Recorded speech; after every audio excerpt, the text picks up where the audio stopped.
வாழ்க்கையில ஏகப்பட்ட எந்த பிரச்சனையா இருந்தாலுங்க, இன்னைக்கு வாழ்க்கையில நம்ம வாழ்றதுக்கே நிறைய பேர் கஷ்டப்படுறோம். ஏதாவது ஒரு விஷயம் நமக்கு பிடிக்காதது ஒண்ணு நடந்துட்டா, என்ன முருகா, ஏன் என் வாழ்க்கை மட்டும் ஏன் இந்த மாதிரி இருக்கு? அடுத்த நிமிஷம் பார்க்குற பார்வை ஒரே ஒரு கேட்குற கேள்வி இவர்கிட்ட மட்டும்தான் இருக்கும். ஆனா ஒரு விஷயம் எல்லாரும் ஒண்ணு புரிஞ்சுக்கணும். இன்னைக்கு நடக்கலைன்னா அந்த விஷயம் நமக்கு பிடிச்சதா இருக்கட்டும், இல்லை ரொம்ப மனசுக்கு இதுக்காக நம்ம ரொம்ப வெயிட் பண்ணிக்கிட்டு இருக்கோம்ல சில விஷயங்கள். இல்லை வாழ்க்கையில் ஒரு முன்னேற்றமும் இல்லை, நான் இப்போ தான் முருக பக்தரானேன், இல்லை நான் காலங்காலமாக ஒரு என் பரம்பரை என் குலதெய்வம் முருகப்பெருமான் தான். ஆனால் எல்லாருக்குமே வாழ்க்கையில் ஏதோ ஒரு மூலியமாக ஒரு ஒளி அவங்க வாழ்க்கையில் வந்திருக்கே, ஏன் முருகா இத்தனை நாளாக உன்னை பார்க்குறேனே, உனக்கு பிடிக்காதது எதுவுமே நான் செய்யலையே அப்படின்னு நிறைய பேர் உங்கள் மனசில் வச்சுருப்பீங்களே. கண்டிப்பாக சொல்கிறேன், உங்களுக்கான நேரம் உங்களுக்கான காலம் என் முருகன் சாட்சியாக நான் சொல்கிறேன், கண்டிப்பாக கூடிய சீக்கிரத்தில் வரும். அதுக்காக நீங்கள் காத்துருங்க.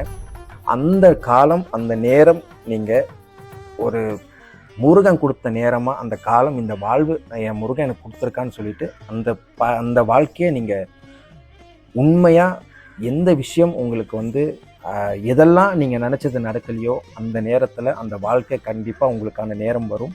அதை உருப்படியாக நல்லபடியாக பயன்படுத்துங்க. எந்த கஷ்டமோ எந்த ஒரு வாழ்க்கையில் ஏதோ ஒரு கஷ்டமோ அந்த கஷ்டத்தில் கூட யாரை நம்ம போய் தேடணும்? முருகனை மட்டும்தான். எந்த கஷ்டம் வந்தாலும் சொல்கிறேன், என் வாழ்க்கையில் நடந்ததுன்னே சொல்கிறேன், எல்லாமே கொஞ்ச காலம்தான். நீங்கள் இப்போ பார்த்துட்டு அனுபவிச்சுட்ருக்கீங்கல்ல, எந்த வேண்டுதலை வேலை இல்லையா? வாழ்க்கை இந்த இந்த இந்த வாழ்க்கை வெளியில் தான் சொல்ல முடியல, மனசார ரொம்ப அழுது நொந்து போய் உக்காண்ட்ருக்கேன் அப்படின்னு நீங்கள் சொன்னால் கூட வாழ்க்கை அப்படியே போயிடாது. இரவும் பகலும் நமக்கு எப்படி மாறுபட்டு இருக்கோ அதே மாதிரி தான் சொல்கிறேன். இந்த முருகன் உங்களை பார்க்குறாரு. இன்றைக்கி இந்த காணொலி மூலமாக சொல்கிறேன், இந்த வாழ்க்கையில் கண்டிப்பாக முருகப்பெருமான் உங்கள் முன்னாடி காட்சி கொடுக்குற மாதிரி ஒரு விஷயம் நீங்கள் மனசில் வச்சுருப்பீங்களே, அதை நிறைவேற்றி கொடுத்துட்டு அவர் உங்களுக்கு காட்சி கொடுப்பாரு. முருகனுக்கு நன்றி சொல்கிறதுக்கு மட்டும் காத்துருங்க. எல்லோரும் நல்லாயிருக்கும். தலைவன் முருகனுக்கு.